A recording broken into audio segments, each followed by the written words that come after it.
to do is a quick review on a bike that I've been riding.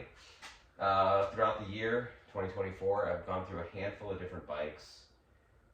Started off the year with actually Specialized Status 160, didn't really care for it. I bought that because I had originally bought a brand new Status 140, awesome bike, had a ton of fun, great for trail riding, jibbing around, jumping. Figured if this was good, let's go bigger, 160, kind of the one bike for everything approach. Didn't exactly work out, didn't get on with it, struggled to get the bike to really turn in no matter what I did. Always just felt like I was riding off the back, which I think a lot of other reviews were similar. So I ended up going with the Transition Patrol for a while. That was a great bike.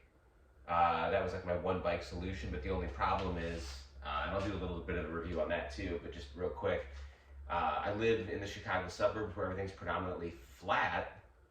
So at home, it wasn't the best, obviously, and then we would travel to a bunch of downhill parks, which left me kind of like low-key longing for a full-blown downhill bike, as I've always wanted one, and I'm getting older, so kind of now's the time. It makes more sense to buy it now than 2 or 3 years from now. So ultimately what I did was I went back to the Status 140. I found a really good deal on Marketplace, and here it is. Like I said, there's not a lot of good reviews online about it. I think a lot of them are very, just real quick, short, like this is a cool bike, I got it, it rides good. But nothing really dived into anything, like anything really deep. So with this bike, what I like most about it is I come from BMX. I like jumping, like playing around, manuals, all that good stuff, bunny hopping. And this bike does have a super short rear end. I think it's like 426 mil. And that's short.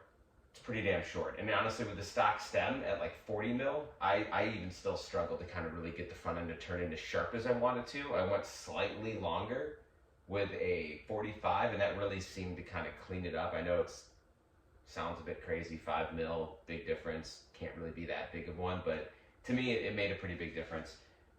This is in the S3 size too, so I think it's like a 470 or 460 and some change reach, which is, you know, by all standards, 2-3 years ago, that was a large. So, and I use this for everything. So here in the Midwest, you know, our small bike parks with their predominantly jumps, and then a lot of trail riding. And here it's real punchy. If you want to go downhill, you've got to go uphill. So it's a lot of, you know, a couple 100-foot of climbing, a couple 100-foot of descent if you're lucky. And you spread that out over a 10, 11, 12 mile ride. So you're definitely pedaling it quite a bit. That being said, the C2 Bingo could be a little bit more aggressive because of the design of the bike and how you sit in the travel with the super short end. Steep climbs, high gear, it definitely wants to pick up the front end. It's kind of tough to navigate. You kind of got to get up out of the saddle. And that's one of the, you know, I'll get to the suspension in a minute, but that's kind of one of its weird things, not weird, but one of its characteristics is like the suspension platform. But you end up taking the saddle and running it about as far forward as you possibly can just to keep any kind of weight on the front end of the bike and not be so, you know, oddly positioned on it. So then going to the suspension, I really like the Fox like entry-level suspension. The Grip, Grip 2, Grip 2X, whatever, all that stuff is great. In the past, I've had some factory things, and I traditionally had bad luck with it. I just run into I can't get the setting quite perfect. And if you're gonna dump thousands of dollars on a suspension that's got high and low speed compression, high and low speed rebound, all these, you know, different features, and you're just gonna set it and forget it, that like kills me inside. I'd rather have less options to choose from. So with the performance and the float or the rhythm shock or fork, it's great. It's got a sweep control for compression. You've got rebound on the shock itself. The Float X, it has just rebound and a climb switch, but for like 25 bucks, you can get the adjuster and the detents to convert it to essentially a Float X Performance Elite, so you get some compression out of it, which is pretty nice because this bike, the way its suspension platform is, it's very squishy. And out of the saddle, you know, big pedal efforts to do a feature, it bobs quite a bit. Like you're moving in the bike, so it's nice to come up on the compression a little bit. And not have to run it like 20 psi over normal, because, you know, then you're losing some suppleness, you know, on some of the techie, chuddery stuff, which I hate to give up all that as well. Um, so that's kind of where the bike is, and same thing with the suspension platform. One thing I've really noticed is this bike, like no other bike I've ridden, steep, techie climbs out of the saddle, you've got to really try to blow the rear tire up. Like it just grips. The more you put into it, the more it propels you forward, which is great, because those, like I said, it wants to lift the front end, so you got to get out of the saddle, you got to put power down, but you're not blowing the tire up just because of it. Just takes everything. Every input you put into it, it just propels the bike. So that is kind of neat. It works out that way, but I'd give up a little bit of that to have it be less squishy when I'm trying to take a couple, 2-3 cranks before a feature, and I'm like, oh, this and that, and it just kind of throws everything off. And then, of course, with that pedal bob, you do run into pedal strikes. I kind of fell into the latest trend. Now, it's not really a trend. I mean, it's really honestly how it should be from my experience, but those short cranks go a long way with me. When this bike came on they were either 170s or 175s, I can't remember, but pedal strikes everywhere. And if you want to put it in the more aggressive head tube angle, which goes from like 64.2 to 63.7, you're hitting everything. So going to the 60, I went with a 5 dev 160s, love them. The pedal strikes are way less. In fact, I don't really get into too much. And the other thing too, the other nice part about the shorter crank, I'm more of I like to get to a higher cadence frequency and just pedal on. With the 170s and longer, you kind of get into that chop and wood scenario if you try to get the cadence too high. And then if you try to go up the next gear, it's more, laborious. You're starting to get into those big pedals where you're not quite there, so you're putting in more power, and then the bike's going through the travel, and you're just hucking all around. So that's kind of how I had it set up. Otherwise, I'm still pretty much on the bike as stock as it comes. Pretty much every bike that I ride, I go to a Renthal fat bar, 40 mil rise. I don't know what it is. I mean, I've only been riding mountain bike for a handful of years now, but there's just something about the gold bars, and that's just what I do. I put on every bike. They look cool. And I like the sweep and everything. The bike, they just feel normal. At this point, I get on another bike with different bars. I'm like, ugh, you just don't like it. You're trying to roll the bars to get a certain feeling. And then, like I said, went with a 45 mil stem, made way bigger difference than I would have thought of. In fact, even when I tell people I think I sound stupid because it's like, come on, 5 mil. But like I said earlier, it works.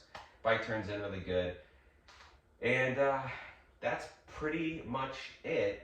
Who I think the bike is for, was just listening to a Pink Bike podcast, and they were talking about geometry and where we're at in the industry, and how they throw in the terms of like advanced geometry, beginning geometry. Totally agree. And then you get to a fixed head tube angle now. Everything's pretty good around 64. Anything in the 63 is aggressive enduro. You're getting into downhill head tube angles. I do still think this bike is a little bit of for an advanced rider, just because with the super short end, long reach, you're gonna just be frustrated. And if you've never ridden anything else, you might be like, fuck, like I don't even like this. Like I don't want to ride this bike. I don't, So that being said, that's why I feel it's a little bit more on the advanced side in sizing.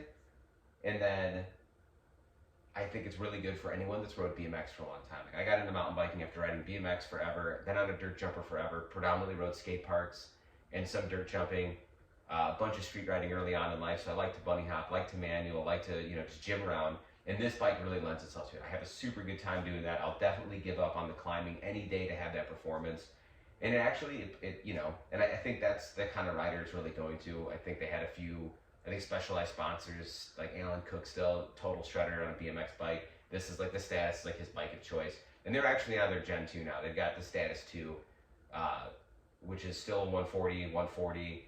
You now have 170 with a coil option and a downhill park option. I just really liked, if I'm honest, I know they're the same suspension.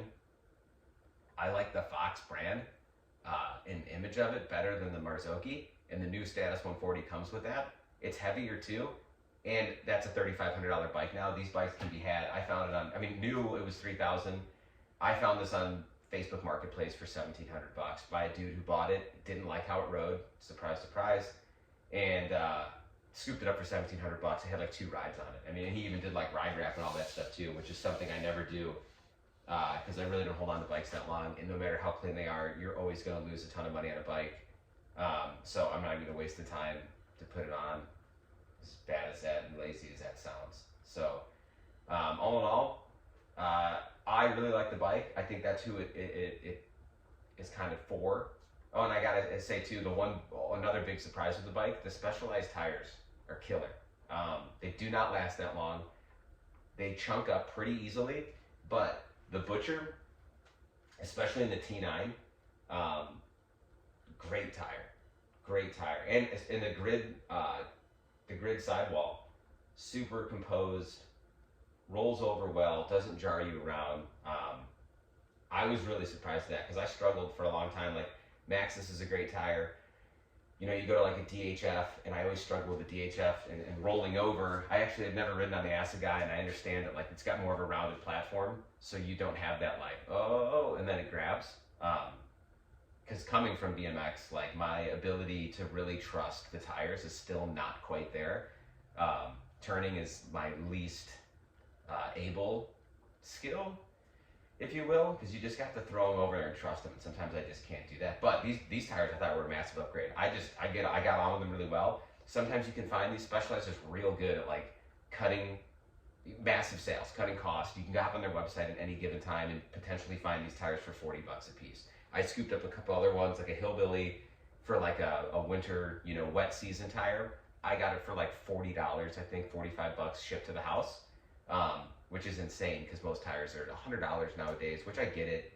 Everything's expensive, it sucks. But if a product works really good, I'm into it. If it doesn't work so good, obviously I don't want to pay that much for it.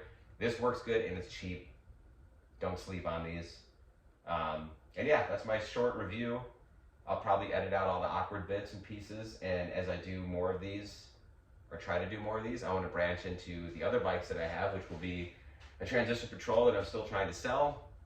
I scooped up a Specialized demo for the downhill. I guess I'm a Specialized guy now because I have 2 that I ride pretty much every day. And then I'm going to dabble with all my car stuff too and other things that I do just to, if anything, I guess document stuff that I do, and then I can look back in 5-10 years and cringe at all this. So thank you, and more videos to come.